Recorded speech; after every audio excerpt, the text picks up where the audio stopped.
Welcome to How the Blank, presented to you by What the Blank Entertainment, and today this is How We Xmas. Yeah,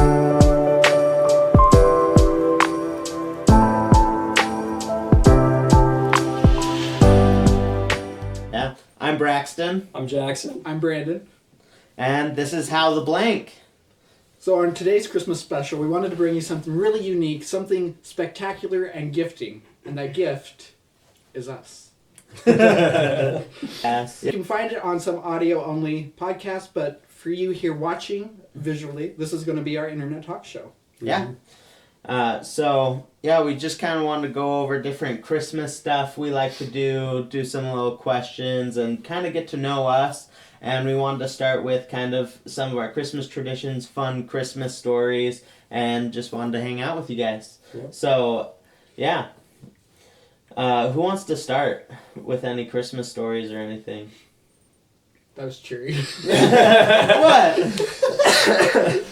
I guess I can go really quick. So first off, I'm Jackson. I'm the audio producer for What the Blank Entertainment. My whole job is in charge of all the music stuff.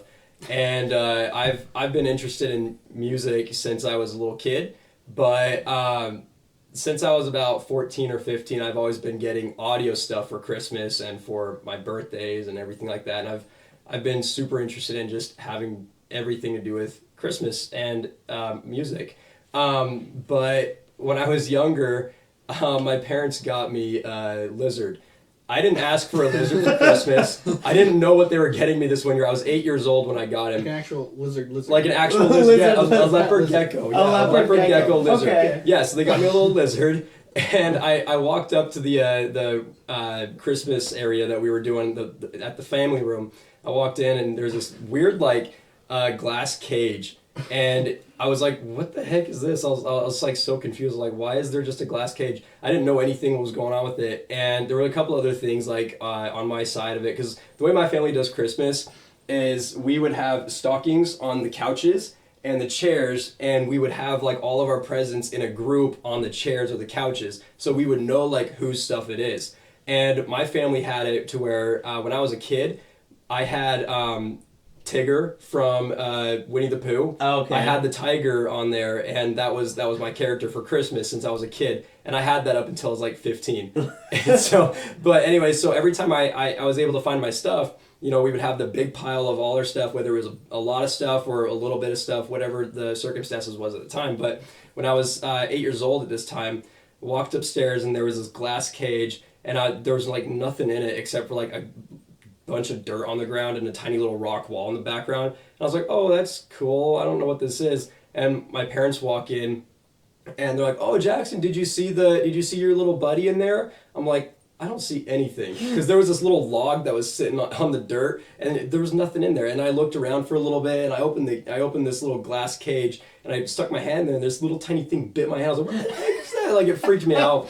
And I was like, what the heck? And my dad was like, oh yeah, the Santa brought you a little thing. You didn't know that? Yeah, and so I got this lizard, and he died a year later. Yeah, that was sad. That was depressing. Yeah.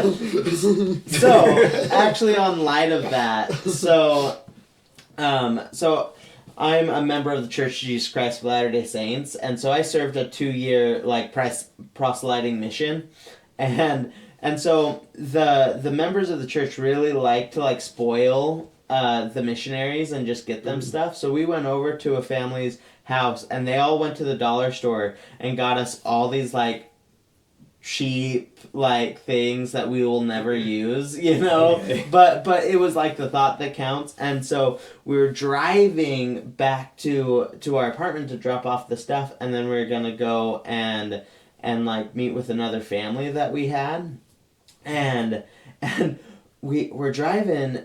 This is in Nebraska, and we see this dog run out, and this Jeep just hits it and drives off, and we're like, what the heck? And we see this guy run out, grab the dog, bring it back, and we're like, what is going on? And so we stopped. My companion was freaking animal lover, love serving people, just was we have to help the dog. And so he goes, parks, we say a prayer, and you guys give it a blessing. Yeah, and so we go, And he's like, "Oh, let me help the dog," and he gives the dog a blessing. In like my religion, like you give blessing by putting your hands on its head, and it's so weird. Like I'm like, so you're on the side of the road with a dead dog. yeah, Just sitting there with your hands over it. yeah, with my companion giving it a blessing, and I was holding its head as it's dying, right? And so like pretty much he releases it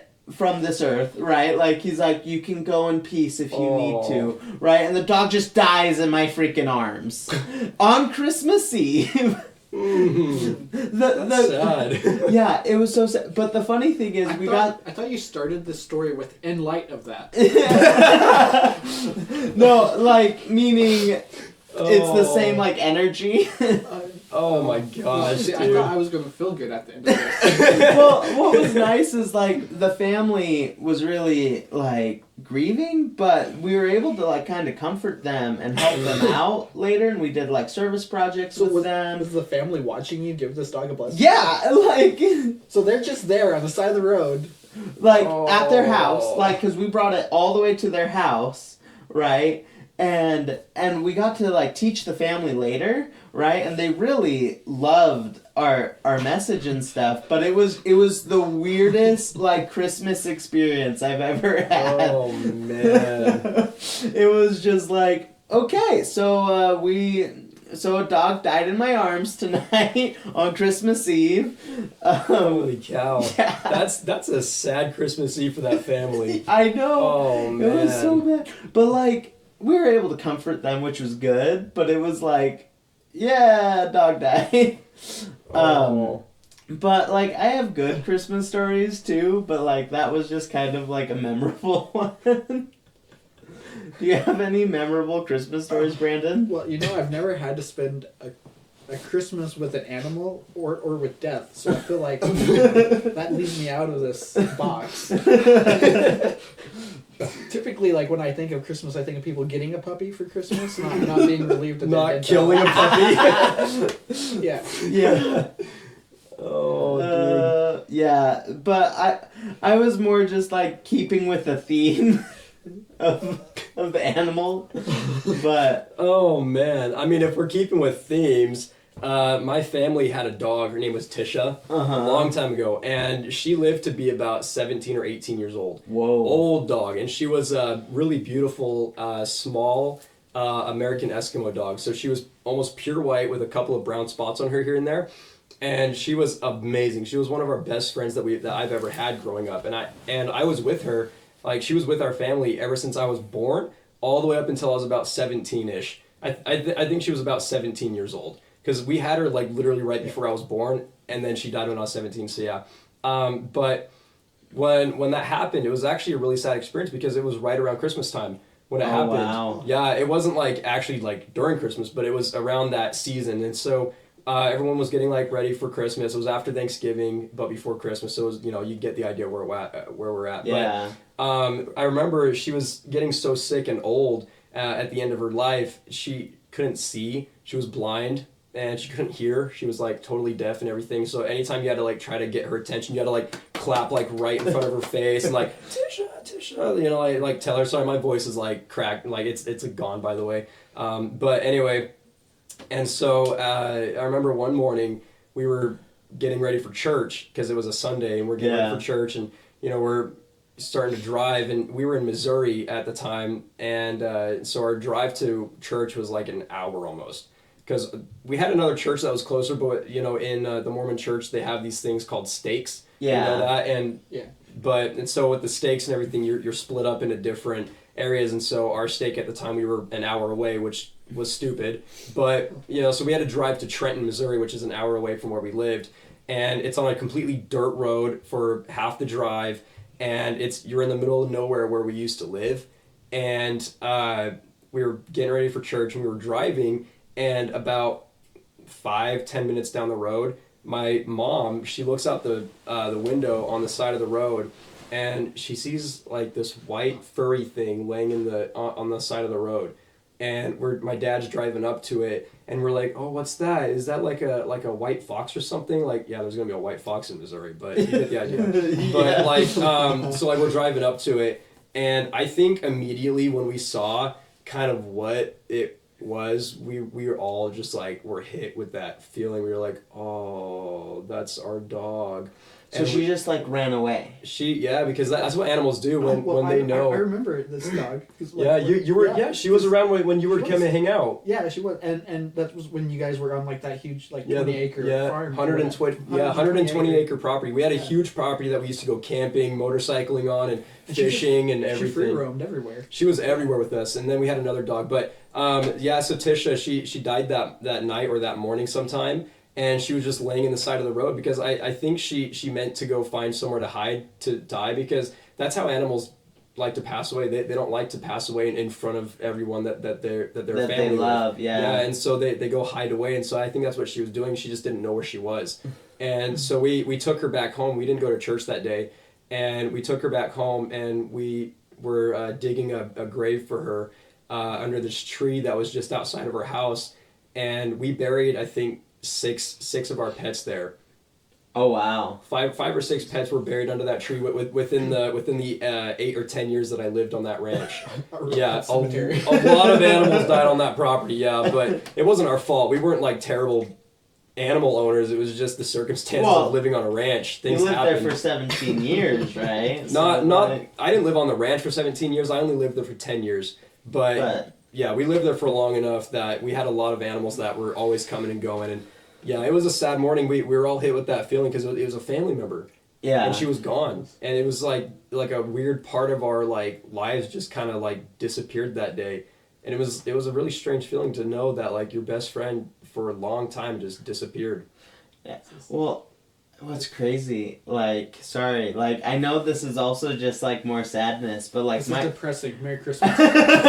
Depressing Merry Christmas. Well, like, my brother-in-law passed away 5 days before Christmas. Oh. Like, we were literally down in Arizona visiting everyone, me and my mom and everything, and we were driving back, and we just got this call that, like, Hector died. And we were like, what?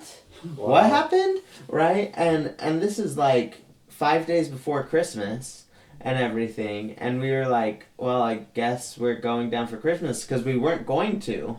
Right? We spent time down doing like a mini Christmas here in St. George with like all the family, and we were like, oh, okay, this will be good, right? And then we go back and we're like, what just happened? Like, wow.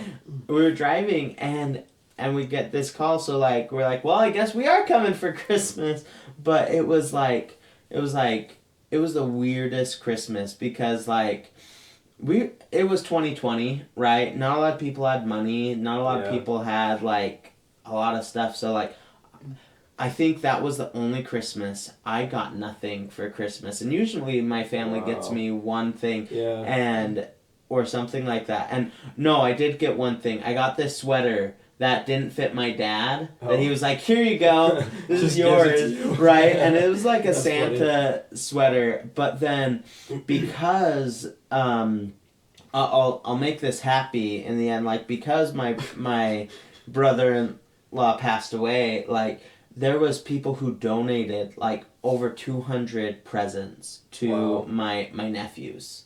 And so literally my dad's tree was covered in presents like to this high for the boys, right? And we had everyone there, and so like, and me just like, my dad just throwing me Merry Christmas, and it's like, okay, like, and I was happy because they were able to be taken care of, right? Like, and they got so many presents, like, it was insane.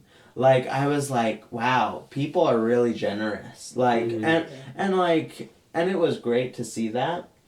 But it was like, it was a weird Christmas, because it was like, whoa, like, and we had like the funeral service the 26th.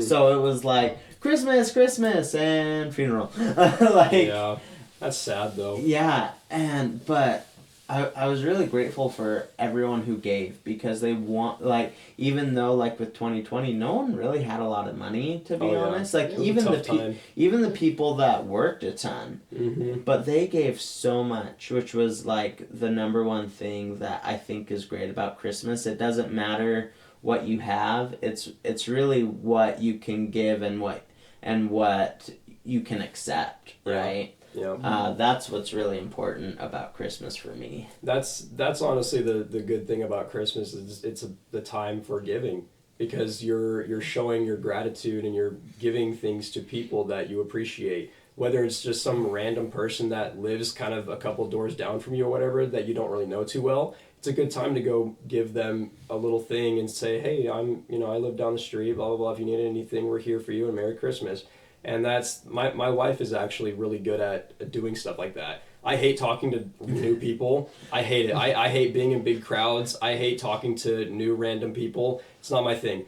But my wife, she can go talk to literally everybody. You guys even saw it last night at the thing we were at. And she could just talk and talk and talk. And so she's really fun to have at like parties or like social events, because she'll make friends like that where I'm just usually sitting or standing somewhere awkwardly, just silent. Just I don't like talking to people, so it's like weird for me. But she's been really good to have with me, especially like during the holidays, because when I was alone without her before, holidays were usually really lonely because I would just spend time just with my family. Having time with your family is nice, but if you don't have like a lot of friends around at the time, it's kind of sad and depressing because you don't have a lot of people to like go to, and because you're just with your family. But having her has been nice, because then we're able to make a lot more friends, and we have a lot more people that we talk to, and we give and we get things from them, and we help each other out. So it's a really nice thing to have stuff like that, especially around the holidays like this. But Yeah, like, well, what's funny is I'm that in my relationship. Like, I'm the person that goes and talks to everyone. Oh, yeah. And as you guys know, Yeah. right? Like, that's kind of my side of the business. I go talking to people and figure out things. But, like, one thing that I love about Christmas is me and my family always did Secret Santa, right? Yeah. And we do the 12 days of Christmas, and we deliver one thing for 12 days, and we get a number of things. We'd find something that was just one of something, 2, 3, 4, all the way to 12, right? And sometimes it was just candles. That was like a set of 12, right? But we'd always try to do something that would help out the family in some way, shape, form, whether it's food, money, like whatever we could, and we'd find people who are struggling either in our neighborhood or like in our community, sometimes our ward, like we do different stuff like that. And what was so cool is that's actually how me and my wife kind of got to know each other a little bit, and like how we became really good friends, because she was struggling at the time, and not in a good financial way. So like me and my mom went to Costco and bought just a whole bunch of stuff. Wow. Like we got like rotisserie chicken, everything, like different food, and we dropped it off to their place, and it was just like really how me and my wife became friends before we even started dating, and like that's one thing about Christmas is you can do that to anyone. Yeah. Right? Like, that's the great thing about this season is strangers aren't really strangers. Right? You can go out, you can get a rotisserie chicken, and they can become your wife. The Costco dates, man, they work. Those Costco chickens are amazing, though. We feed our dogs the underneath the skin, the Costco chicken sometimes, because he loves it, dude. Oh, yeah. It's so good. I love Costco chicken. It's awesome. Yeah. Costco have good chicken. They do.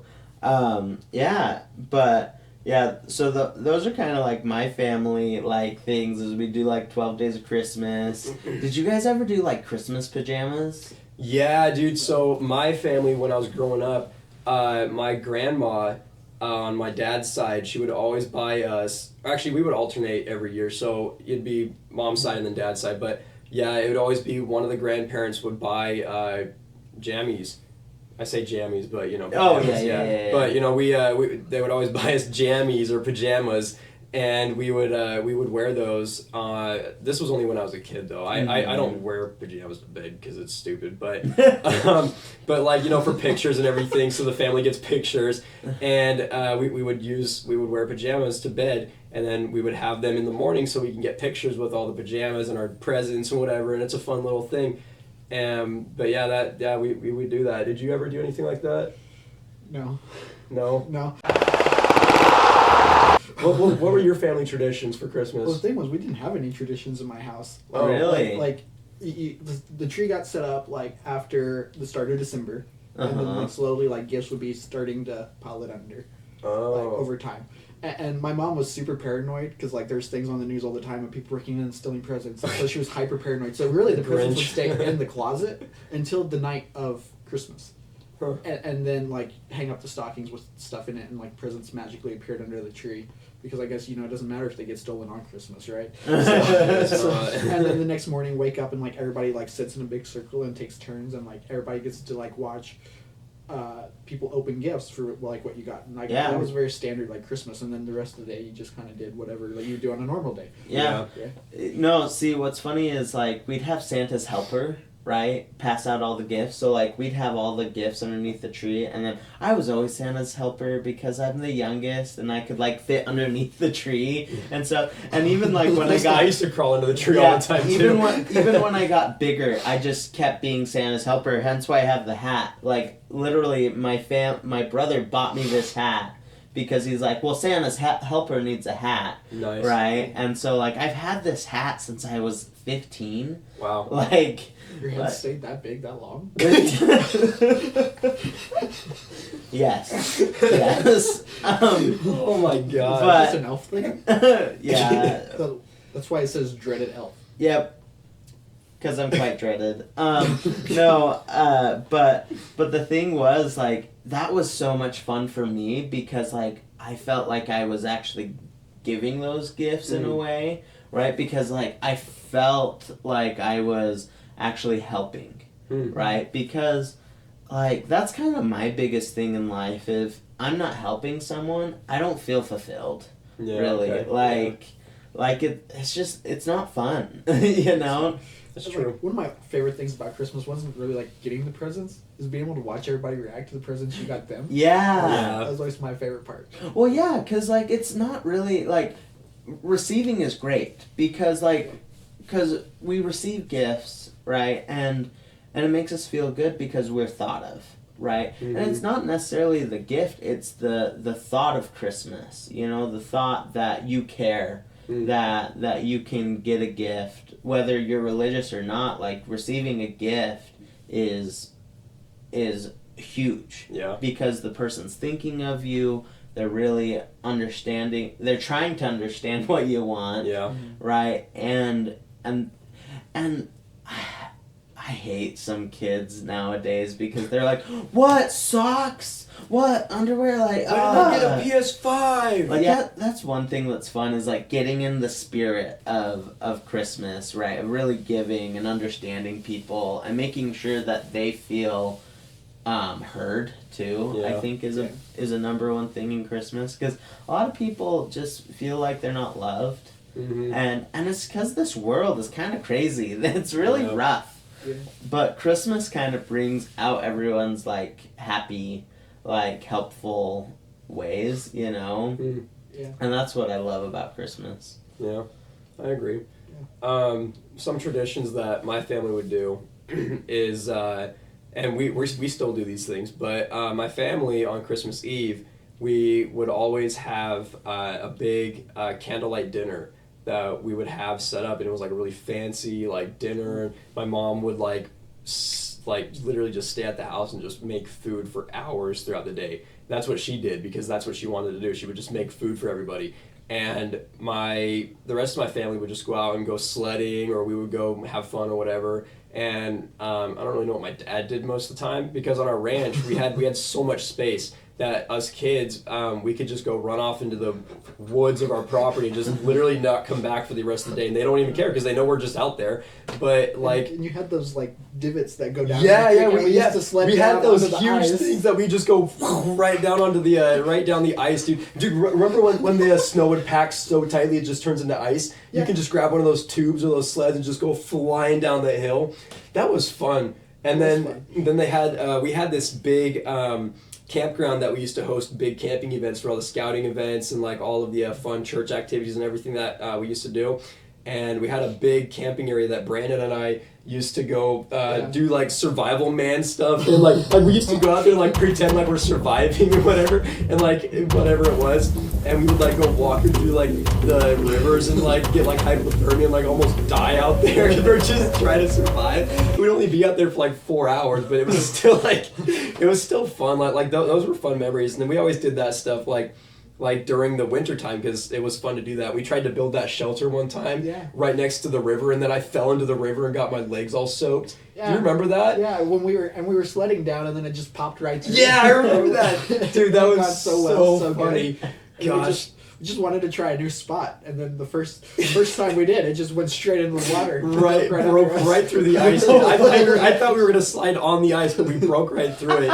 And it was kind of cool because back then, that river, it was deep enough and it got cold enough in Missouri where my family, we got ice skates one year for Christmas. And so the kids, we would literally take our ice skates on that river and we would go ice skating around the entire river. And it goes across our entire property, 120 acres. It's a mile long and a half mile wide. And the river went all the way through that mile-long stretch of property. And so we would take a dirt bike or a four-wheeler or whatever, all the way to the one side, and we would just go ice skating through the entire thing. And we'd go our way back and do whatever we wanted. And we had a huge pond that was massive, and we would ice skate on that too. And my dad got a pump one time to put like a solid amount of water on top of the ice so then it would freeze over at night and make a really nice smooth surface. I don't know if you were ever there for that, but we did that a lot, and it actually worked. And we ended up having a really smooth surface on the area that we wanted to go ice skating on.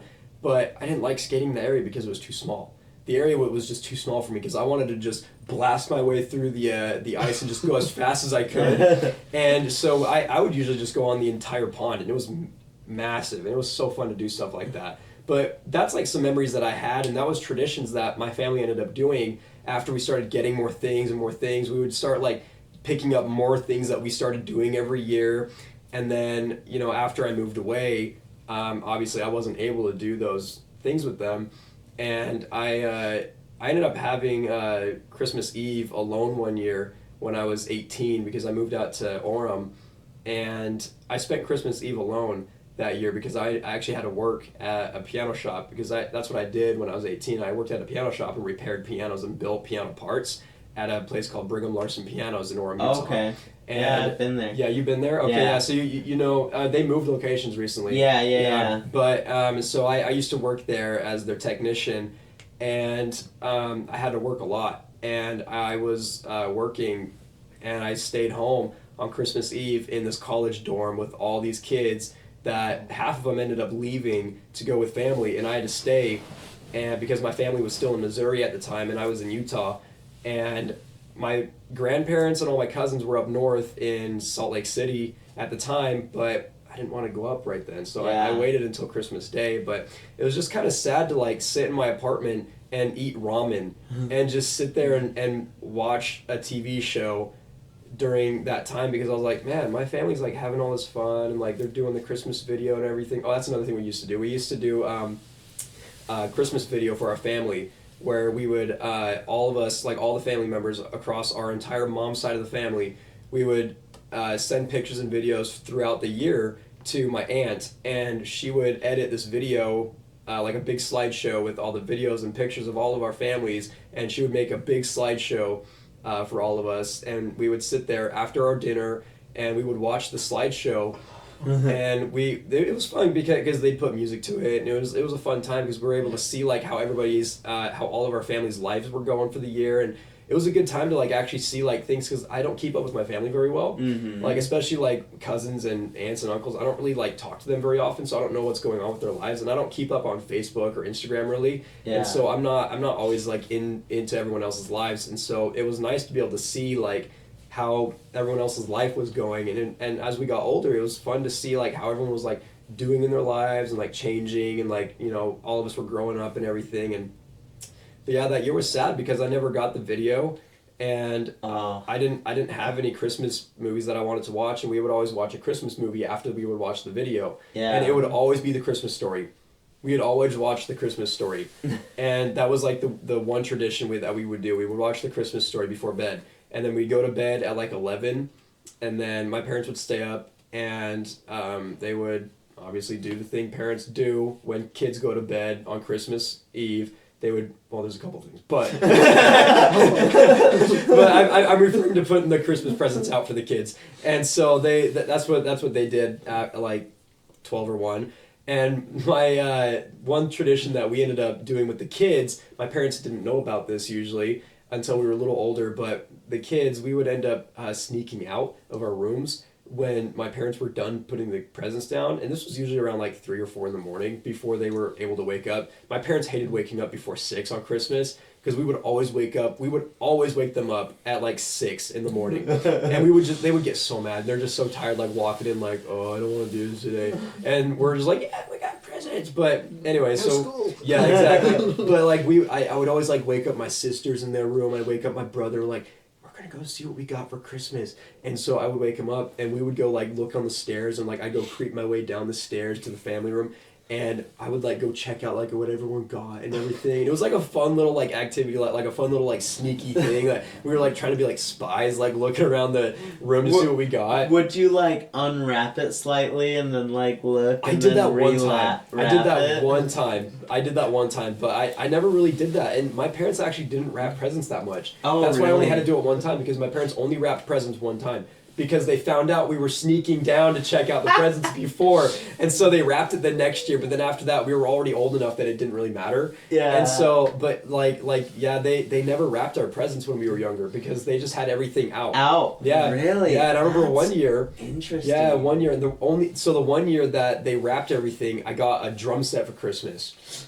Like a really nice so drum they set. wrapped the drums. No, not like that. They had it in a box. Okay. And so it was just a boxed up drum set. It was like a nice little 5 or 6 piece drum set for like beginners. It was nice, and I had to put it all together after we opened it. But yeah, everything was wrapped, and so I went down, and there was just this massive. It was like this big, like huge just box. Wrapped. Yeah, just a big box just wrapped. And I was like, what the heck is this? And I had like the biggest box. So I was like, I'm better than all of you guys. I got the biggest box of everybody. So I was like boasting about it. I'm like, that'd be the coolest out of all of us. They love me more. And I was like, I literally told my brother that. I'm like, you didn't get anything for Christmas. And he's like, what? Santa doesn't love me? It was really funny to tease him like that. I used to tease my brother all the time about shit like that.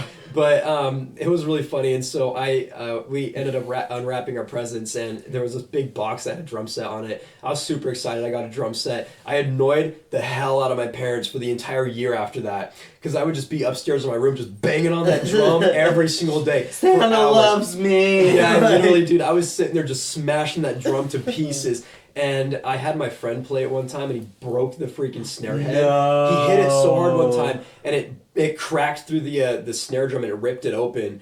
And that was the saddest day of my life because my dad and I never got it fixed. What, was it a steel snare or was it No, like... it was a wood snare. So the whole thing was wood, but obviously the rim was metal. Yeah. But the head, they make it out of a certain material that is strong enough. It's not like quite like leather, but it's like, you know what I mean? And so it was just because it was a beginner set. So they're not expecting you to smash it really hard. But my friend, he got on it and he just smashed it a bunch of times right through it one time. And that was the last time I ever played that drum set. Oh, because he broke it and it ruined it for me, dude. And that was a whole year. That was right before Christmas the next year. So guess what my parents did that the next year? They got me an electric drum kit. Oh, for nice. Christmas. Yeah, they replaced it with an electric kit, which I was actually happy with that because I was able to plug it into my computer that I got the next year, and I was able to record my electric drum kit with my electric stuff. And you told your family that you're the favorite and that Santa loves you more. Of course, I didn't say that to my family, but I did say it to my brother. Yeah, sounds about right. Yeah. No, what's funny is my sister and I, we'll probably do like one more story and then we'll wrap up, but my sister my sister always would drag me into things because of course she's older than me, I'm the youngest, right? And so she had someone to blame. Always, like that, it's just how it works, like you guys probably know. Well, at least Jackson knows. Yeah, only siblings. child. Yeah. I always brought Jackson into everything. Yeah, you did. Yeah, you always drag my ass out everywhere. But the thing is, so my sister would always figure out where my mom would hide the presents, right? And she'd just like slowly unwrap it, pull it out, be like, yeah. And then like just put it back. Yeah, and just put it back and then put it back underneath the tree. And so she'd like open it and like not be surprised. She's like, cool. And put it to the side, and my mom would be like, "What? Why aren't you reacting?" And I'd be like squirming over there, and my sister would glare at me and like, like I'm like, Bonnie opened the presents before, and my mom's like, Bonnie, Were like, you a tattletale? I was as a kid. You were that kid. Well, and it's because, like, I thought honesty was the best policy, and which it is, but, like... To a degree. Yeah, no. But the thing is, like, she's like, Braxton would always rat me out because you drag me into things. Oh, man. Like, cause she tried to, like, blame me for things. Dang. She probably wouldn't agree, to be honest, but it's true. No, like... He's still doing it. The thing... What was funny, too, is there would be times where she's like, oh, I don't want to do this. I'll have Braxton do it. Oh, man. Like, and she'll, like, bribe me. Like, one time she bribed me with gum to, like, figure out, like, what she got for Christmas from Mom. Like, because my mom started hiding it in places that Bonnie couldn't get to it. And so she'd be like, hey, I'll give you this whole pack of 5 gum if you figure out what Mom got me and tell me. And I was like, sweet. Like, I'll go do... And a like, pack of gum? Yeah. Yeah, like, okay, I was 7 at the time, you know? All right. Like, I was pretty young. Like, I was between the ages of 5 to, like, 8 during this time. All right? Gum ruled my world, because I loved gum, like, so much. Like, it was, I was really obsessed. It was weird. But my sister would do that, and so, like, for, like, years, I would tell her, because she, I think it's because she got anxious to see, like, what she got, right? And it was better relief for her to, like, know beforehand. So, like, when she opened it, she's like, okay. Like, right? Yeah. But my family's so bad at surprises now, though. Like, we don't do surprises because literally we're just so excited to tell them that we just tell them now, right? And so, like, it's terrible with me and my wife. I can't ever surprise my wife because I'm like, oh, I'm just so excited. Like, you have to tell her. Yeah. The only time I've ever surprised my wife was actually, like, it was 2 times. So the first time was at our wedding. I sang for her, like, I got my friend to play the guitar and everything. Oh, cool. And I sang our song. And she didn't realize that I, like, rehearsed everything, and, like, I made sure that she didn't know. And I was like, I have a gift for you. And I was like, yes, I finally surprised her. But she's like, it was because I was so stressed out. That's why I didn't figure it out. And I'm like, well, I tried my best, right? Yeah. And the other time was our last Christmas. So last year was our first Christmas together as a married couple. And our apartment wasn't finished yet. So she always talks about how she wants a white Christmas tree that's up all year. Right? That she can decorate with different seasons and stuff like that. So that she always has kind of the Christmas spirit in her heart, which is, like, great, right? But I don't like it. It's kind of weird. Like, it's weird. It's weird. But she loves it, and so she was like, but we'll wait until until we have our own house or something. But I was like, no, I want to do that. So like I literally got her a thing to hold all the stuff and a tree and all the ornaments for the different seasons, right? Like I just and I surprised her with all of it. And she was like, what the heck? Like, she was like, oh, like, no way. Like, I was like, yes, surprised her again. That's cool. But yeah, I love those type of Christmas moments where you can, like, actually surprise someone about something. Yeah. And, like, they get excited. Kind of like what you were talking about, Brandon. Yeah. Where it's like, it was so much fun just watching someone. But yeah, so, so to end, let's talk a little bit about the company, like kind of what we do and outro. So, I'm Braxton. I'm the COO of What the Blank Entertainment. I'm working currently on the Kim project, which is our children's theater program, and it's really fun. I'm excited. We're gonna start getting it to schools and do an after-school program, and so that's what I'm working on right now. And like I mentioned in the beginning, I'm Jackson. And I'm the audio producer of the company, and I'm in charge of the music department. And so I'm just working on a bunch of projects for clients, and we're working our way to build the department up and eventually start doing a lot of fun activities and fun concerts and events for everyone. So, yeah. Yeah, and I'm Brandon. I'm the CEO, so I make all the toys. Well, I have the Santa hat. I keep all the elves to work and keep the reindeer at bay. That's a good way to do it. Yeah. Should we plug in socials and get... Yeah, so you can follow us at What the Blank Entertainment on Facebook. We're also on TikTok, and we're on Instagram. Yep. So follow us for updates on all of our projects and what we're working on. But thanks for your time, guys, and this was How the Blank. First annual Christmas. Yeah. Yes, sir. Dead dogs and all.